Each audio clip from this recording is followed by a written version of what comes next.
भारत माता की। भारत माता की। नमस्कार।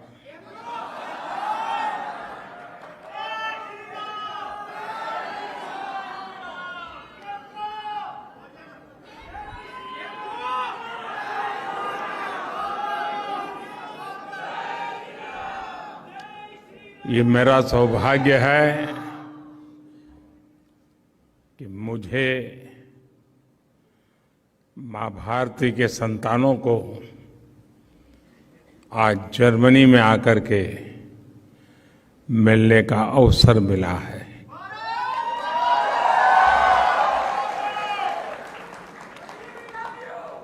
आप सभी से मिलकर बहुत अच्छा लग रहा है।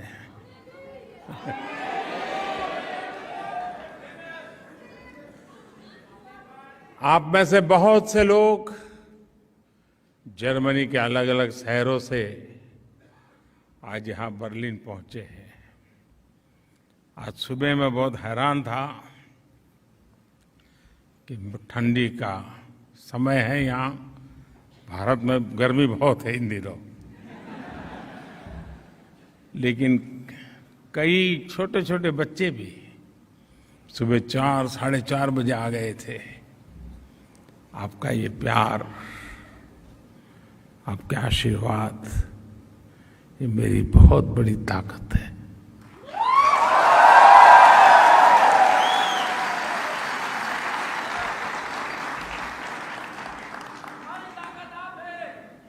मैं जर्मनी पहले भी आया हूं, आप में से कई लोगों से पहले भी मिला हूं। आप में से कई लोग जब भारत आए हैं तब भी कभी कभी मिलने का मौका मिला है। और मैं देख रहा हूं कि हमारी जो नई पीढ़ी है, जो यंग जनरेशन है, ये बहुत बड़ी तादाद में नजर आ रहे हैं और इसके कारण युवा जोश भी है।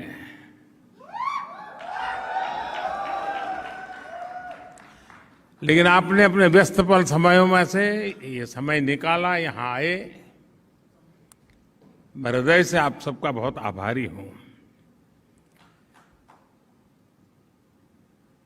अभी हमारे राजदूत बता रहे थे कि यहां संख्या की दृष्टि से तो जर्मनी में भारतीयों की संख्या कम है, लेकिन आपके स्नेह में कोई कमी नहीं है।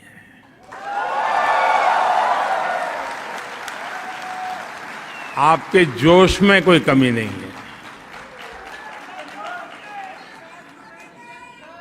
और ये दृश्य आज जब हिंदुस्तान के लोग देखते हैं तो उनका भी मन गर्व से भर जाता है। दोस्तों,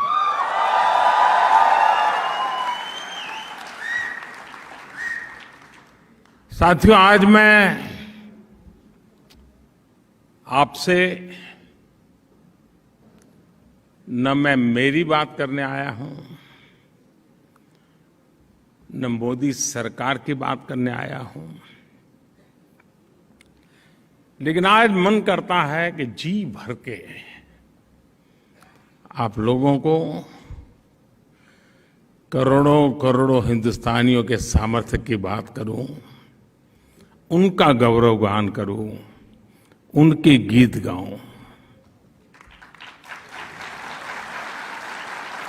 और जब मैं कोटि कोटि हिंदुस्तानियों की बात करता हूं तो सिर्फ वो लोग नहीं जो वहां रहते हैं, वे लोग भी जो यहां रहते हैं।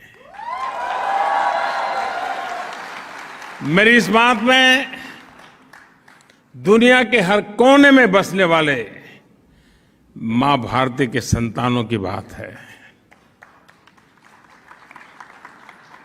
मैं सबसे पहले जर्मनी में सफलता के झंडे गाड़ रहे आप सभी भारतीयों को बहुत बहुत बधाई देता हूं, बहुत बहुत शुभकामनाएं देता हूं।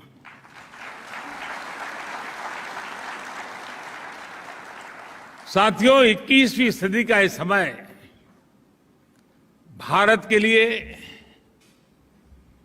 हम भारतीयों के लिए और विशेष करके हमारे नौजवानों के लिए बहुत महत्वपूर्ण समय है। आज भारत मन बन चुका है और भारत ने वो मन बना लिया है। भारत आज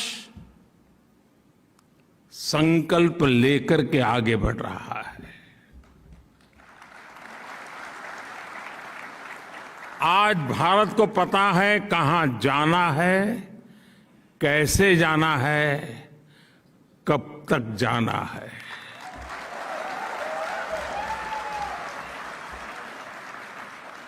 और आप भी जानते हैं कि जब किसी देश का मन बन जाता है तो वो देश नए रास्तों पर भी चलता है और मनचाही मंजिलों को प्राप्त करके भी दिखाता है।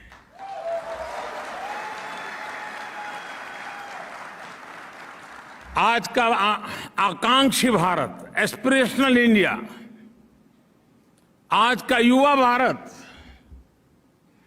देश का तेज विकास चाहता है।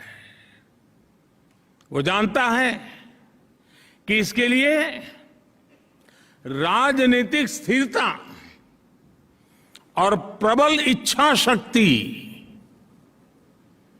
कितनी आवश्यक है, कितनी अनिवार्य है, वो आज का हिंदुस्तान भली भांति समझता है।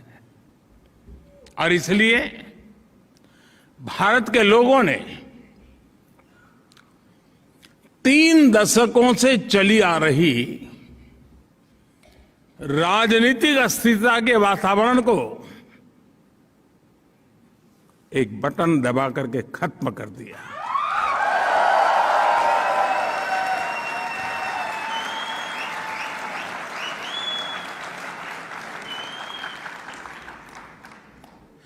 भारत के मतदाता को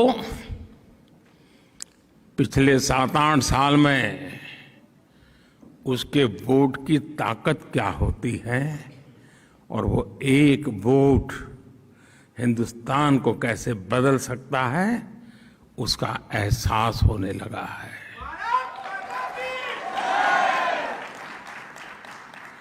सकारात्मक बदलाव और तेज विकास की आकांक्षा ही थी कि जिसके चलते 2014 में भारत की जनता ने पूर्ण बहुमत वाली सरकार चुनी और 30 साल के बाद ऐसा हुआ है।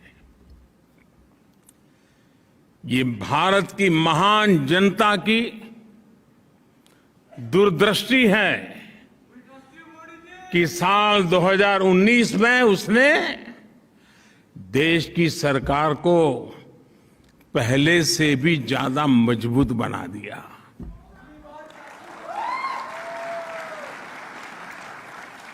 भारत को चौतरफा आगे बढ़ाने के लिए जिस तरह की निर्णायक सरकार चाहिए, वैसी सरकार को ही भारत की जनता ने सत्ता सौंपी है। मैं जानता हूं साथियों कि उम्मीदों का कितना बड़ा आसमान हमसे जुड़ा हुआ है, मुझसे जुड़ा हुआ है। लेकिन मैं ये भी जानता हूं कि मेहनत की पराकाष्ठा करके खुद को खपाकर कोटि कोटि भारतीयों के सहयोग से, उन कोटि कोटि भारतीयों के नेतृत्व में भारत नई ऊंचाई पर पहुंच सकता है।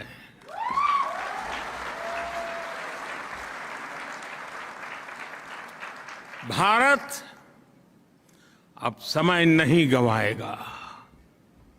भारत अब समय नहीं खोएगा।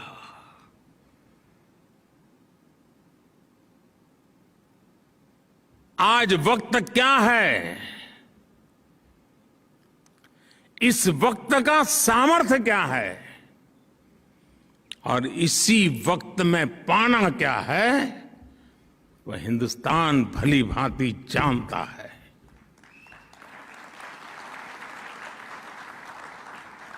साथियों, इस साल हम अपनी आजादी का 75वां वर्ष मना रहे हैं।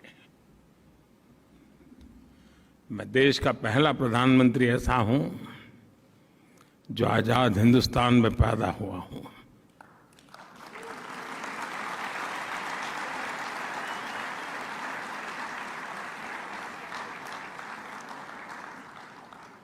भारत जब अपनी आजादी के 100 वर्ष मनाएगा, अभी 25 साल हमारे पास है, उस समय देश जिस ऊंचाई पर होगा, उस लक्ष्य को लेकर के आज हिंदुस्तान मजबूती के साथ एक के बाद एक कदम करते हुए तेज गति से आगे बढ़ रहा है। साथियों, भारत में ना कभी साधनों की कमी रही और ना ही संसाधनों की कमी रही। आजादी के बाद देश ने एक मार्ग तय किया, एक दिशा तय की, लेकिन समय के साथ जो बहुत सारे परिवर्तन होने चाहिए थे, जिस तेजी से होने चाहिए थे, जितने व्यापक होने चाहिए थे, किसी न किसी कारण से हम कहीं पीछे छूट गए। विदेशी हुकूमत ने भारतीयों का साल दर साल जो आत्मविश्वास कुचला था,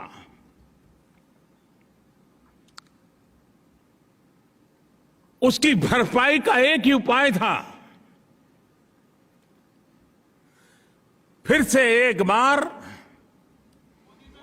भारत के जन जन में आत्मविश्वास भरना, आत्मगौरव भरना, और उसके लिए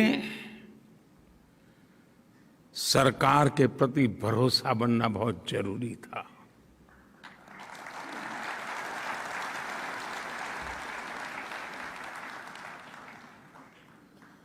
अंग्रेजों की परंपरा की बदौलत सरकार और जनता के बीच में एक भरोसे की बहुत बड़ी खाई थी। शक के बादल मंडरा रहे थे, क्योंकि अंग्रेजों की हुकूमत में जो देखा था उसमें उसके परिवर्तन नजर आए। उसके लिए जो गति चाहिए, उस गति का अभाव था, और इसलिए समय की मांग थी कि सामान्य मानवीय की जिंदगी में से सरकार कम होती चली जाए, सरकार हटती जाए। Minimum government, maximum governance.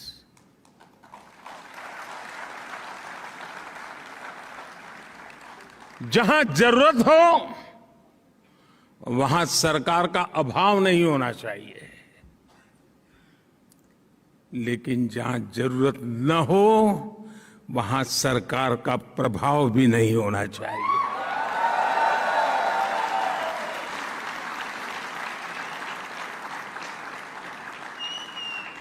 साथियों, देश आगे बढ़ता है जब देश के लोग जनता जनार्दन स्वयं उसके विकास का नेतृत्व करे। देश आगे बढ़ता है जब देश के लोग आगे आकर के उसकी दिशा तय करें।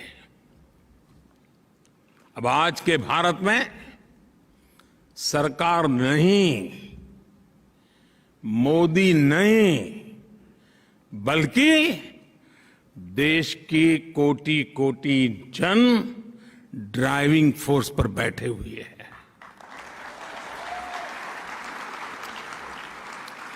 इसलिए हम देश के लोगों के जीवन से सरकार का दबाव भी हटा रहे हैं और सरकार का बेवजह का दखल भी समाप्त कर रहे हैं। हम रिफॉर्म करते हुए देश को ट्रांसफॉर्म कर रहे हैं। और मैं हमेशा कहता हूं, रिफॉर्म के लिए पॉलिटिकल विल चाहिए, परफॉर्म के लिए गवर्नमेंट मशीनरी का एस्टैब्लिशमेंट चाहिए और रिफॉर्म के लिए जनता जनार्दन की भागीदारी चाहिए। और तब जाकर के रिफॉर्म, परफॉर्म, ट्रांसफॉर्म की गाड़ी आगे बढ़ती है। आज Bharat ease of living, quality of life, ease of employment, quality of education, ease of mobility, quality of travel, ease of doing business, quality of services, quality of products, हर क्षेत्र में तेजी से काम कर रहा है, नए आयाम स्थापित कर रहा है। वही देश है जो आप जिसे छोड़ करके आए थे ना, यहां देश वही है।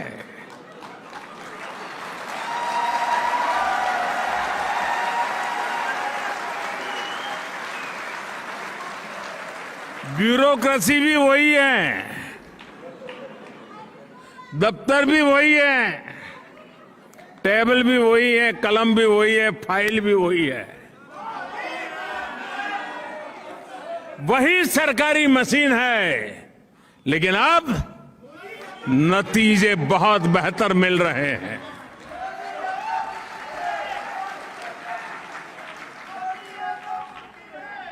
साथियों, 2014 से पहले जब भी मैं आप जैसे साथियों से बात कर रहा था तो एक बहुत बड़ी शिकायत,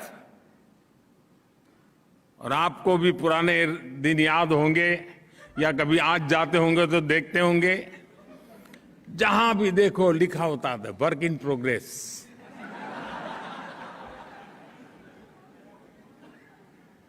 मैं किसी की आलोचना नहीं कर रहा, लेकिन हमारे यहां होता यही रहा कि पहले कहीं सड़क बनती है, फिर बिजली के लिए सड़क खोदी जाती है, फिर पानी वाले पहुंचते हैं, वो पानी फेर देते हैं, फिर टेलीफोन वाले आते हैं, वो कुछ और ही खड़ा कर देते हैं। एक सड़क बजट खर्च हो रहा है, काम खत्म नहीं हो रहा है। ये मैंने सिर्फ एक उदाहरण दिया क्योंकि आपने अपनी आंखों से देखा है। और इसलिए होता है कि सरकारी विभागों का एक दूसरे के साथ न तो संवाद होता है और न ही जानकारियों का कोई तालमेल। सब अपनी अपनी दुनिया बनाकर उसमें बैठे हुए हैं। हर एक के पास रिपोर्ट कार्ड है कि मैंने इतनी सड़क बना दी, कोई कहे कि मैंने इतने तार डाल दिए, कोई कहे मैंने इतनी पाइप डाल दी, लेकिन परिणाम work in progress. In silos को तोड़ने के लिए अब हमने पीएम गति शक्ति नेशनल मास्टर प्लान बनाया है। चारों तरफ उसकी तारीफ हो रही है। हम हर डिपार्टमेंटल साइलोज को तोड़कर इंफ्रास्ट्रक्चर से जुड़े हर प्रोजेक्ट में सभी स्टेक होल्डर्स को एक ही प्लेटफॉर्म पर लेकर आए हैं। अब सरकारें, सभी विभाग अपने अपने हिस्से का काम एडवांस में प्लान कर रहे हैं। इस नई अप्रोच ने डेवलपमेंट के कार्यों की स्पीड को बढ़ा दी है और स्केल भी बढ़ा दिया है।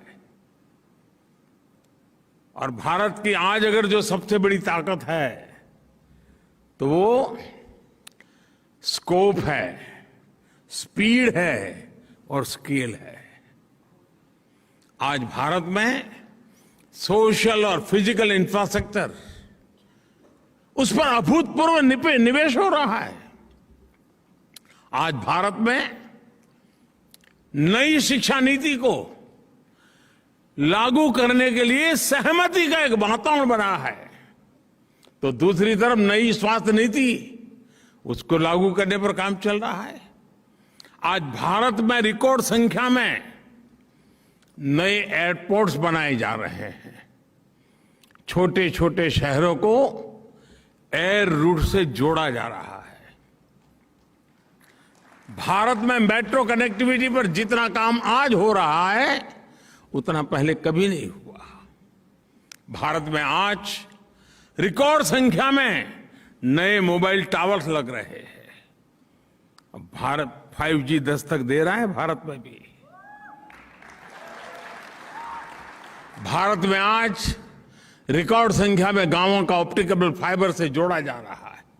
कल्पना कर सकते हैं 6 लाख गांवों में ऑप्टिकल फाइबर नेटवर्क पहुंचेगा। हिंदुस्तान के गांव दुनिया के साथ किस प्रकार से अपना नाता जोड़ेंगे, इसकी आप कल्पना कर सकते हैं। भारत में, और जर्मनी में बैठे हुए आप लोग इस बात को ज्यादा समझ पाएंगे, भारत में जितनी फास्ट इंटरनेट कनेक्टिविटी है,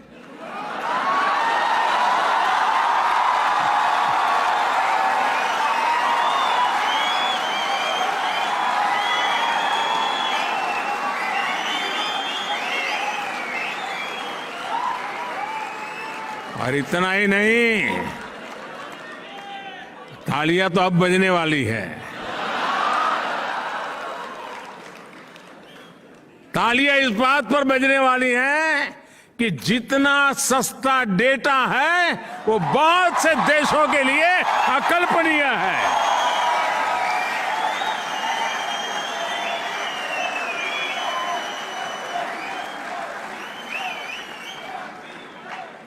पिछले साल पूरी दुनिया में हुए रियल टाइम डिजिटल पेमेंट्स, कान खोल दो, रियल टाइम डिजिटल पेमेंट में से मैं पूरी दुनिया की बात कर रहा हूं। अब भारत छोटा नहीं सोचता है।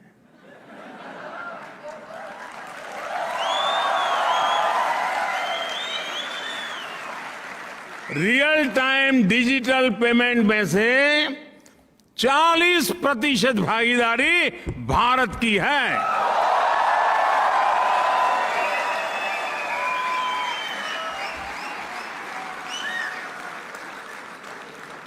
साथियों, मैं एक और बात आपको बता दूं, जिसे जानकर पता नहीं आप बैठे रहेंगे कि नहीं बैठे रहेंगे, लेकिन आपको जरूर अच्छा लगेगा। भारत में अब ट्रैवल करते समय, कहीं आते जाते समय जेब में कैश लेकर चलने की मजबूरी करीब करीब खत्म हो चुकी है।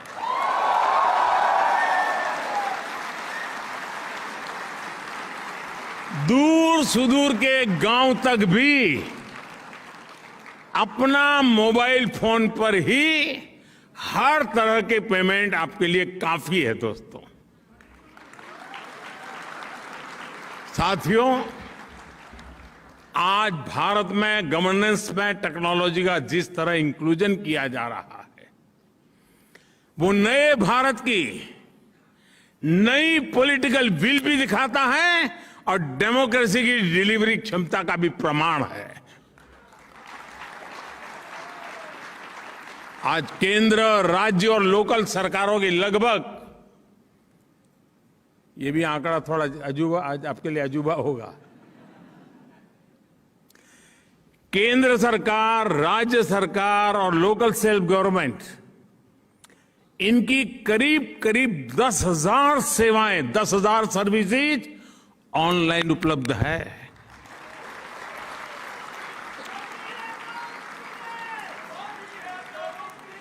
सरकारी मदद हो, स्कॉलरशिप हो, किसान को फसल की कीमत हो, सब कुछ अब डायरेक्ट बैंक अकाउंट में ट्रांसफर होते हैं। अब किसी प्रधानमंत्री को ये कहना नहीं पड़ेगा कि मैं दिल्ली से 1 रुपया भेजता हूं और 15 पैसा पहुंचते हैं।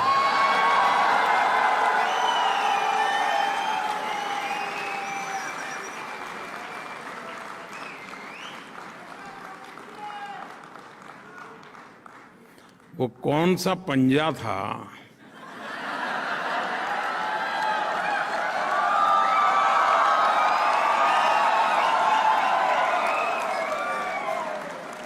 जो 85 पैसा घिस लेता था?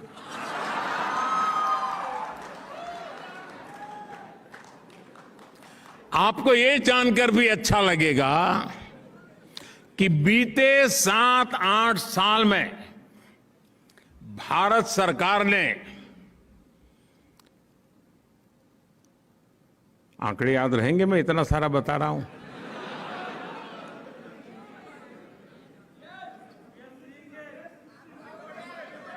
डरो मत, ये आप ही का पुरुषार्थ है, आप ही की कमाल है। पिछले 7-8 साल में भारत सरकार ने डीबीटी, डायरेक्ट बेनिफिट ट्रांसफर, सीधा एक क्लिक किया, जो हकदार है उसके खाते में पैसे चले गए। डायरेक्ट जो डीबीटी के द्वारा हमने पैसे भेजे वो अमाउंट है 22 लाख करोड़ रुपए से अधिक। यानी अब आप जर्मनी में हैं तो आपको बता दूं, $300 बिलियन से भी ज्यादा बेनिफिशियरीज के खाते में पैसे पहुंचे हैं। बीच में कोई बिचौलिया नहीं, कोई कट की कंपनी नहीं, कहीं कट मनी नहीं। इस वजह से सिस्टम में कितनी बड़ी ट्रांसपेरेंसी आई है और उसके कारण जो भरोसे की खाई थी, उस खाई को भरने का बहुत बड़ा काम इन नीतियों के कारण, इस नीयत के कारण और इस टेक्नोलॉजी के माध्यम से हो पाया है।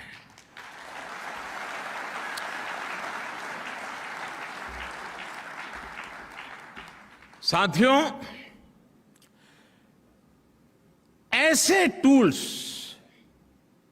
जब हाथ में आते हैं, जब नागरिक एम्पावर होता है, तो बहुत स्वाभाविक है वो आत्मविश्वास से भर जाता है। वो खुद संकल्प लेना शुरू करता है और वो स्वयं संकल्प को सिद्धि में परिवर्तित करने के लिए परिश्रम की पराकाष्ठा करके देखता है और तब जाकर के देश दोस्तों आगे बढ़ता है। और इसलिए दोस्तों, नया भारत आप सिर्फ सिक्योर फ्यूचर की नहीं सोचता, बल्कि भारत रिस्क लेता है, इनोवेट करता है, इंक्यूबेट करता है। मुझे याद है 2014 के आसपास हमारे देश में, इतना बड़ा देश, सिर्फ 200-400 ही स्टार्टअप्स हुआ करते थे। कितने? जरा याद रख के बोलो ना यार। हाँ, और आज 8 साल पहले 200, 300 या 400 स्टार्टअप्स आज 68,000 से भी ज्यादा स्टार्टअप्स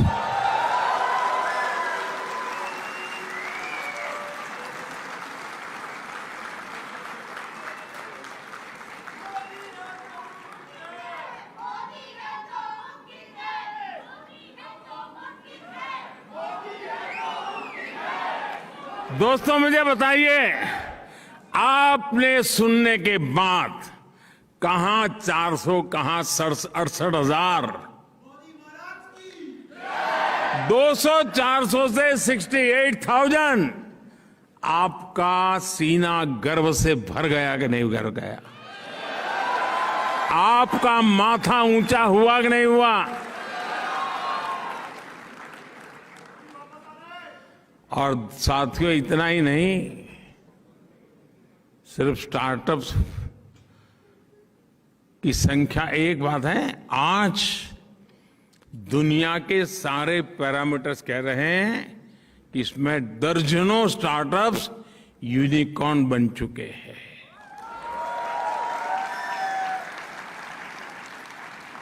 और अब मामला यूनिकॉर्न पर अटका नहीं है दोस्तों।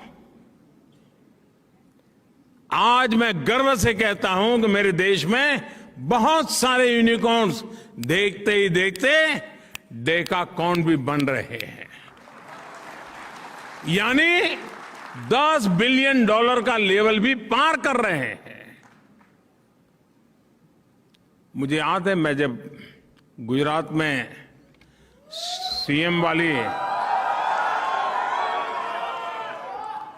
सीएम वाली नौकरी करता था,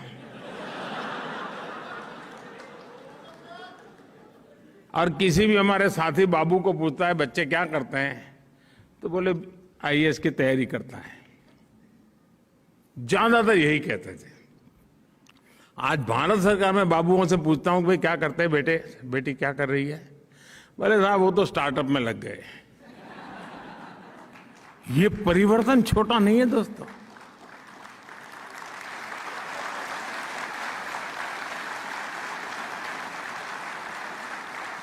साथियों, मूल बात क्या है? मूल बात यही है, आज सरकार इनोवेटर्स के पांवों में जंजीर डालकर नहीं, उनमें जोश भर करके उन्हें आगे बढ़ा रही है।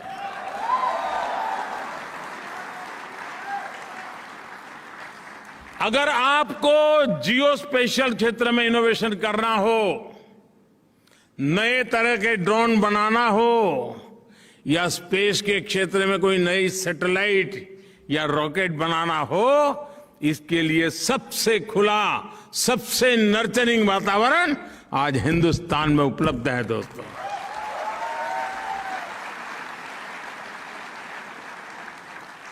एक समय में भारत में कोई नई कंपनी रजिस्टर कराने चाहता था तो उसे रजिस्ट्री में कागज डालने के बाद वो भूल जाता था, तब तक रजिस्ट्री नहीं होती थी।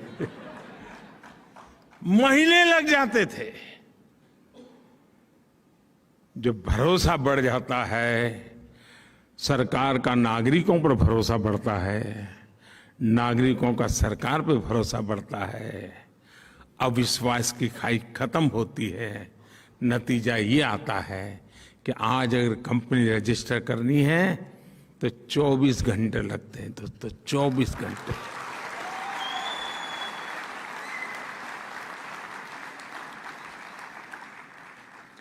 बीते कुछ वर्षों में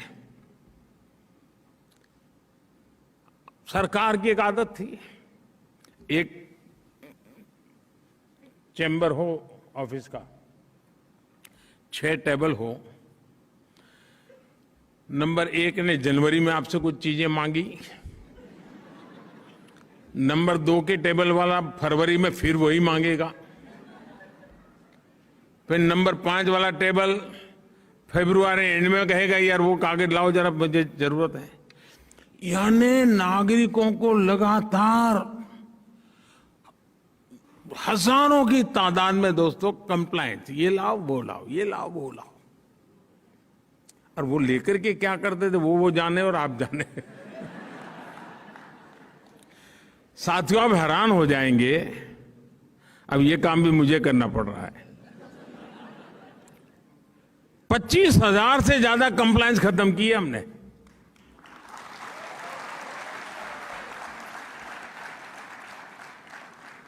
इतना ही नहीं, मैं 2013 में चुनाव के लिए तैयारी कर रहा था, क्योंकि मेरी पार्टी ने घोषित कर दिया था कि इसको प्रधानमंत्री बनाने वाले हैं। तो मैं जाता गया से भाषण करता था लोगों से। तो एक दिन दिल्ली में सब व्यापारियों ने मुझे बुलाया। तो व्यापारी का बड़ा सम्मेलन था और उसमें जो मेरे आगे सज्जन बोल रहे थे वो कह रहे थे, देखिए वो कानून बना है, वो कानून बना है, ये कानून बना है, इसका कानून बना, सारा ढेर सारे कानून बता रहे थे। अब चुनाव के समय तो सब लोग यही कहते हैं, ठीक है मैं कर लूंगा। लेकिन दोस्तों, मैं जरा दूसरी मिट्टी का इंसान हूं।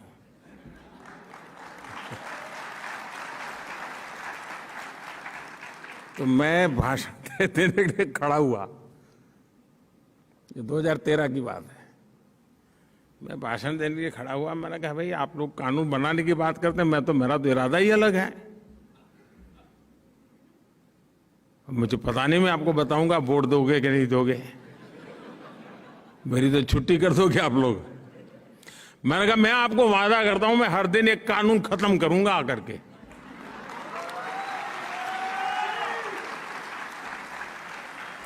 बहुत लोगों को आश्चर्य हुआ था कि ये इंसान को कुछ समझ नहीं है रहा है सरकार क्या होती है, ऐसे ही माना होगा और क्या। लेकिन आज दोस्तों मैं आपको मेरा हिसाब दे रहा हूं, पहले 5 साल में 1500 कानून खत्म कर दिए दोस्तों।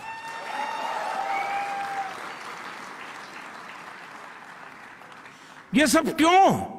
ये नागरिकों पर ये कानूनों की जंजाल का बोझ क्यों? ये भारत देश आजाद हो चुका है ना, देश मोदी का नहीं है, देश 130 करोड़ नागरिकों का है।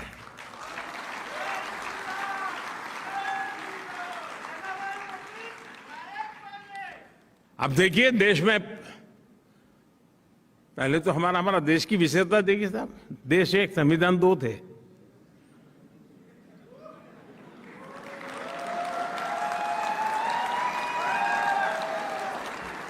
क्यों इतनी देर लगी? पुराने जमाने में कहते थे ट्यूबलाइट।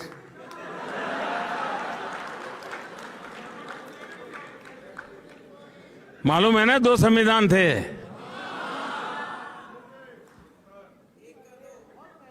सात दशक हो गए दोस्तों, 7 दशक हो गए एक देश एक संविधान लागू करते करते। अब लागू हुआ दोस्तों।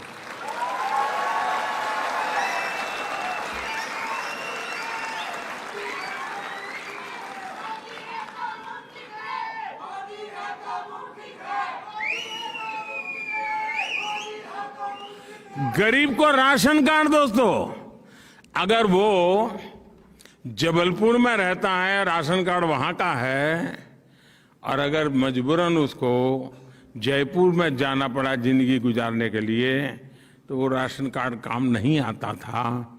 देश एक ही था लेकिन राशन कार्ड अलग थे। आज 1 नेशन 1 राशन कार्ड हो गया।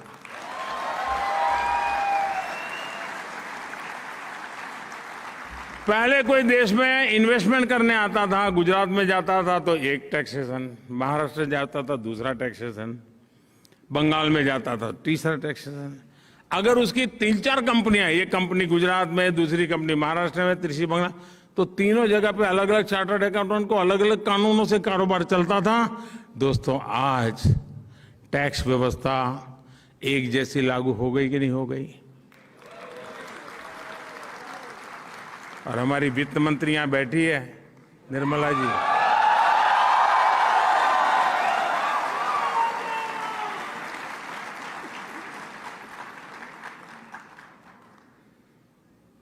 अप्रैल महीने में क्या हुआ मालूम है ना? जीएसटी का रिकॉर्ड कलेक्शन हो गया है 1,68,000 rupees, 1,68,000 crore. One nation one tax की दिशा में ये मजबूती के साथ हुआ कि नहीं हुआ दोस्तों? साथियों, मेक इन इंडिया आज आत्मनिर्भर भारत का ड्राइविंग फोर्स बन रही है। आत्मविश्वास से भरा भारत आज प्रोसेस ही आसान नहीं कर रहा है, बल्कि प्रोडक्शन लिंक इंसेंटिव से इन्वेस्टमेंट को सपोर्ट भी कर रहा है।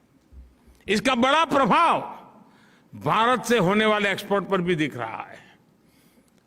अभी कुछ दिन पहले हमने $400 बिलियन एक्सपोर्ट का रिकॉर्ड तोड़ दिया।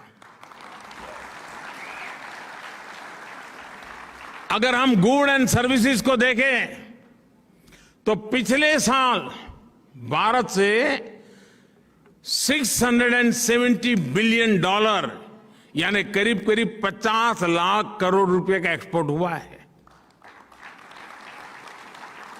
आंकड़ा देख करके हाथ जम गए क्या?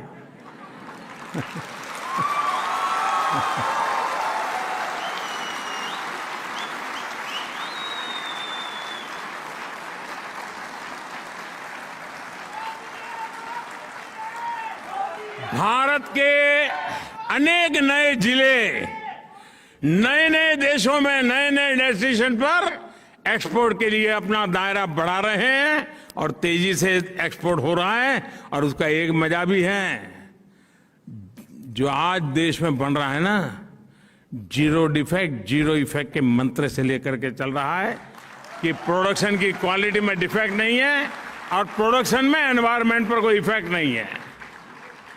साथियों, 21वीं सदी के तीसरे दशक की सबसे बड़ी सच्चाई यह है कि आज इंडिया इज गोइंग ग्लोबल।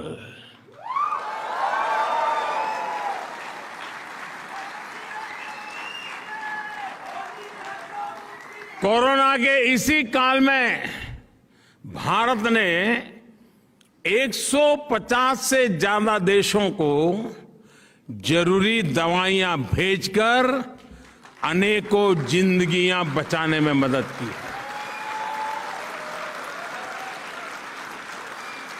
जब भारत को कोविड के वैक्सीन बनाने में सफलता मिली तो हमने अपनी वैक्सीन से करीब 100 देशों की मदद की है दोस्तों।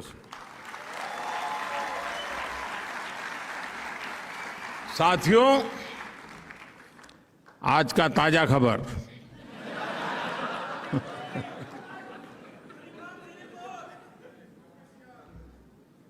रुकावट के लिए खेद है।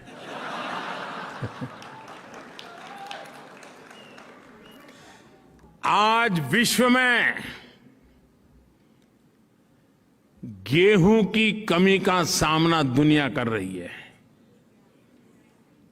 फूड सिक्योरिटी के लेकर के दुनिया में बड़े बड़े देश चिंतित है। उस समय हिंदुस्तान का किसान दुनिया का पेट भरने के लिए आगे आ रहा है।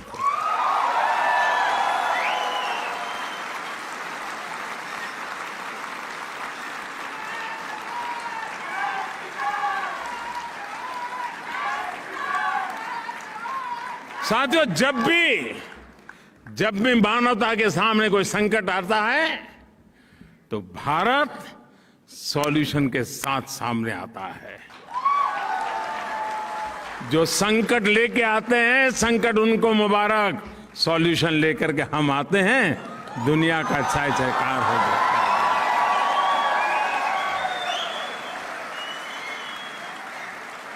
है। यही दोस्तों, यही नया भारत है, यही नए भारत की ताकत है।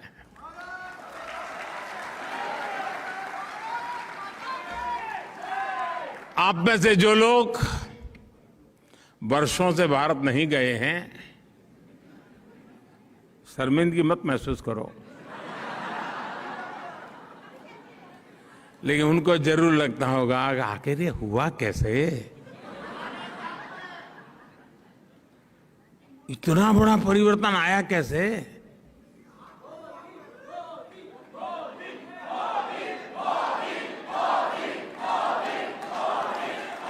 जी नहीं साथियों, आपका आंसर गलत है।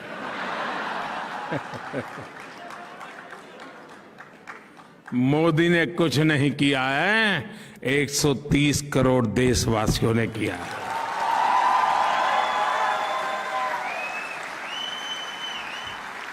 साथियों, ग्लोबल होते भारत में आपका योगदान भी बहुत होने वाला है, अहम होने वाला है। आज भारत में लोकल के प्रति जो क्रेज पैदा हुआ है वो वैसा ही है जब आजादी के आंदोलन के समय स्वदेशी वस्तुओं के लिए पैदा हुआ था। अरसे तक हमने देखा कि लोग ये बताया करते थे कि ये चीज हमने उस देश से खरीदी है, ये चीज उस देश की है, लेकिन आज भारत के लोगों में अपने स्थानीय उत्पादों को लेकर के गर्व की नई अनुभूति आई है। आपको भी पता होगा, आज से 20 साल 10 साल पहले जब आप घर चिट्ठी लिखते थे कि मैं फलानी तारीख को आ रहा हूं, तो फिर घर से चिट्ठी आती थी, आते समय ये ले आना।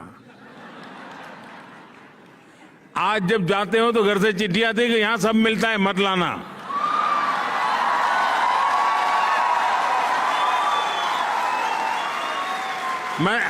मैं सही बता रहा हूं कि नहीं बता रहा हूं? यही है ना।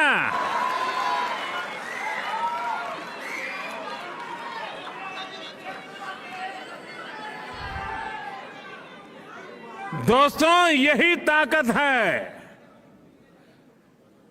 और इसलिए मैं कहता हूं, वोकल फॉर लोकल। लेकिन आपका लोकल यहां वाला नहीं।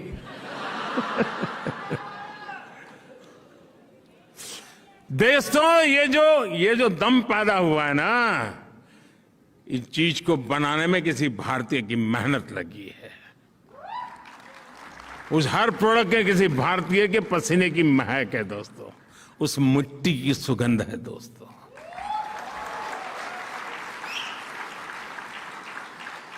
और इसलिए जो हिंदुस्तान में बना हुआ हो, हिंदुस्तान की मिट्टी की जिसमें सुगंध हो, हिंदुस्तान के युवा का जिसमें पसीना लगा हो, वो हमारे लिए फैशन स्टेटमेंट होना चाहिए दोस्तों।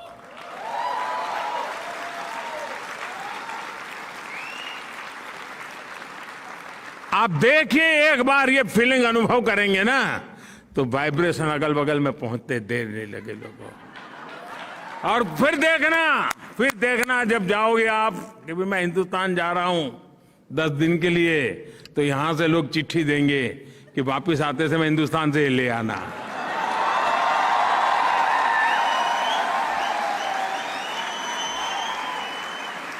ऐसा होना चाहिए कि नहीं होना चाहिए? ये काम आपको करना चाहिए कि नहीं करना चाहिए? देशियों में एक शानदार उदाहरण बताता हूं आपको। बड़ा सिंपल सा उदाहरण बताता हूं, और मैं उदाहरण देना चाहूं खादी। आप में से सब खादी को जानते हैं। खादी और नेता,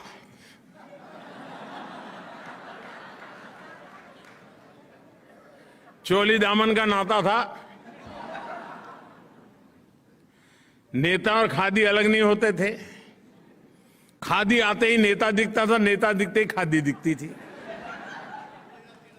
जिस खादी को महात्मा गांधी ने जिया, जिस खादी ने भारत में आजादी के आंदोलन को ताकत दी, लेकिन दुर्भाग्य से आजादी के बाद उस खादी का भी वही हाल हुआ जो आजादी के दीवानों के सपनों का हुआ था। क्या देश का दायित्व नहीं था?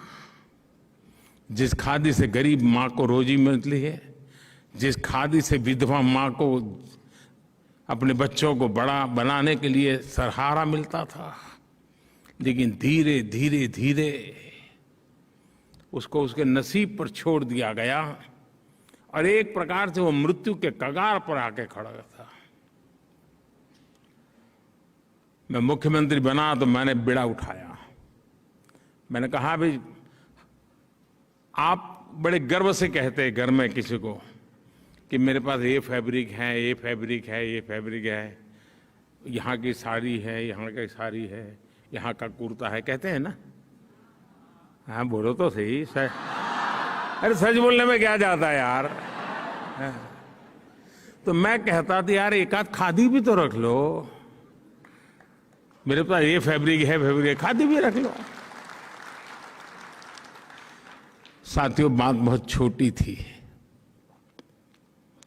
लेकिन मैं आज देश के सामने सर झुकाता हूं। मेरे देश ने इस बात को भी गले लगाया, और आपको जानकर के आज आनंद होगा, आजादी के 75 साल के बाद पहली बार जब देश आजादी का अमृत महोत्सव मना रहा है, इस वर्ष खादी का कारोबार 1 लाख करोड़ रुपयों को पार कर गया, पहली बार हुआ। कितने गरीब विधवा माताओं को रोजी रोटी मिली होगी। देखो, पिछले 8 साल में खादी के उत्पादन में जो लगभग 250% की वृद्धि हुई है। और आप दायरा देखिए दोस्तों, मैं जिस मिजाज से स्टार्टअप की बात करता हूं ना, उसी मिजाज से खादी की भी बात करता हूं।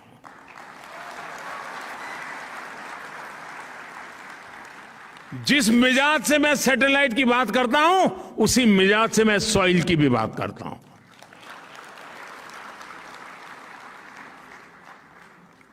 साथियों, आज मैं आप सभी से ये आग्रह करूंगा कि भारत के लोकल को ग्लोबल बनाने में आप भी मेरा साथ दीजिए।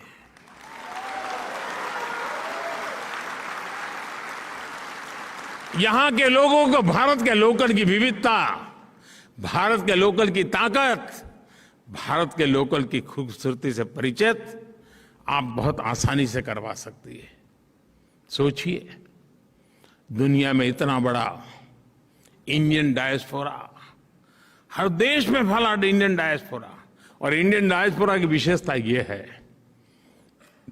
जैसे दूध में शक्कर मिल जाती है ना, वैसा ही मिल जाता है ये।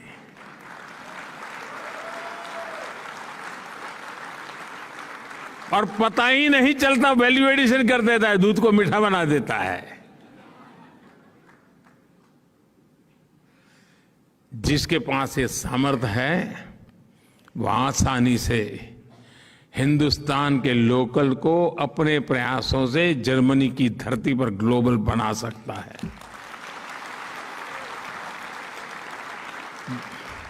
करोगे? कैसी आवाज दब गई? करोगे? कहने में क्या जाता है, मोदी जी कहां भी दोबारा आए। दोस्तों, मैं आप पे भरोसा करता हूं, आप करेंगे, मुझे विश्वास है। दोस्तों, मैं आपको एक और बात याद दिलाना चाहता हूं। हमारा योग हो, हमारा आयुर्वेद हो, हमारी ट्रेडिशनल मेडिसिन के प्रोडक्ट्स हो, आप कल्पना नहीं कर सकते इसका आज इतना पोटेंशियल है। आप हिंदुस्तान से हैं ऐसा कहते ही सामने वाला आपको पूछता होगा, योग जानते हो? पूछता है कि नहीं पूछता है? और आप कुछ भी नहीं जानते, सिर्फ नाक पकड़ना बता दोगे तो भी मानेगा हाँ यार ये मास्टर है।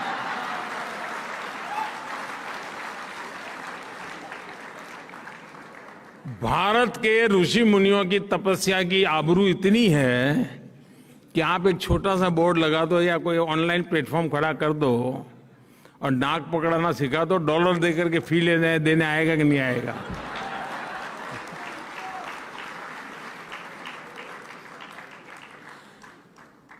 क्या ब्रांड वैल्यू बनाई होगी आपने ऋषियों ने साहब।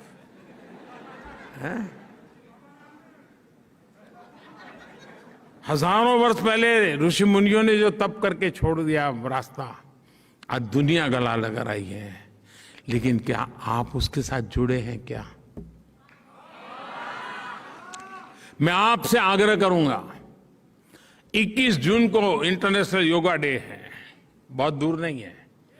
अभी से टोलियां बना करके चारों तरफ छा जाइए दोस्तों, हर किसी को नाक पकड़ना सिखा दो दोस्तों।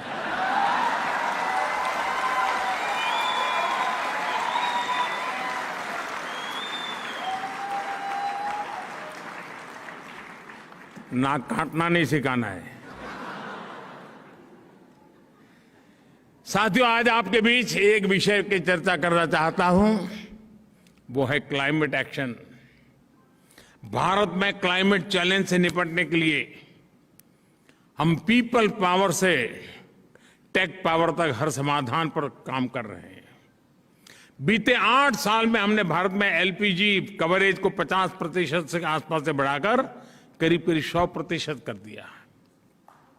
भारत का एलईडी बल्ब, आप जर्मनी वाले हैं तो जरा बल्ब वाली बात जल्दी समझोगे। भारत का लगभग हर घर अब एलईडी बल्ब उपयोग कर रहा है। स्ट्रीट लाइट्स एलईडी हुए। उजाला योजना के तहत हमने देश में करीब करीब 37 करोड़ एलईडी बल्ब बांटे हैं, 37 करोड़। और एलईडी बल्ब का उपयोग ऊर्जा बचत के लिए होता है, एनर्जी सेविंग के लिए होता है। और आप जर्मनी में सीना ठोक करके लोगों को कह सकते हैं कि भारत ने एक छोटा सा परिवर्तन ला करके क्या किया है, और इसके कारण लगभग 48,000 मिलियन किलोवाट आवर बिजली बची है। और प्रतिवर्ष करीब करीब 4 करोड़ टन कार्बन एमिशन कम हुआ है। 4 करोड़ टन कार्बन एमिशन कम हुआ है। आप कल्पना कर सकते हैं कि इस एक योजना ने एनवायरमेंट की कितनी बड़ी रक्षा की है।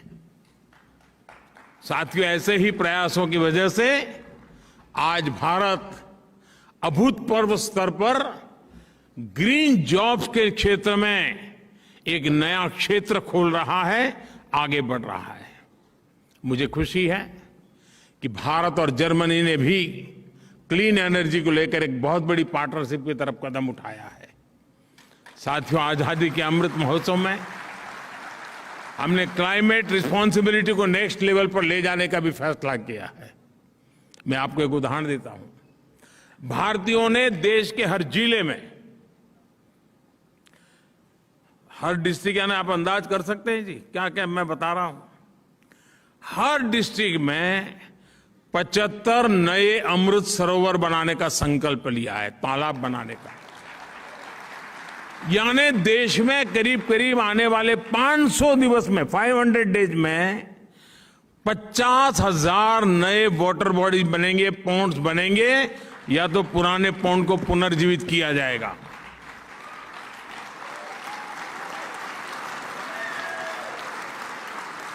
जल ये जीवन है, जल है तो कल है। नारे तो बहुत अच्छे लगते हैं, लेकिन जल के लिए भी तो पसीना बहाना पड़ता है दोस्तों। क्या आप इस अभियान से जुड़ सकते हैं? आप जिस गांव से आए हैं, उस गांव में एक तालाब बने, उस तालाब बनाने में आपका भी सहयोग हो। आप भी उनको प्रेरित करें, और आजादी के अमृत महोत्सव में अमृत सरोवर बनाने में दुनिया में फैले हुए हर हिंदुस्तानी का योगदान था। आप कल्पना कर सकते हैं आपको कितना आनंद होगा।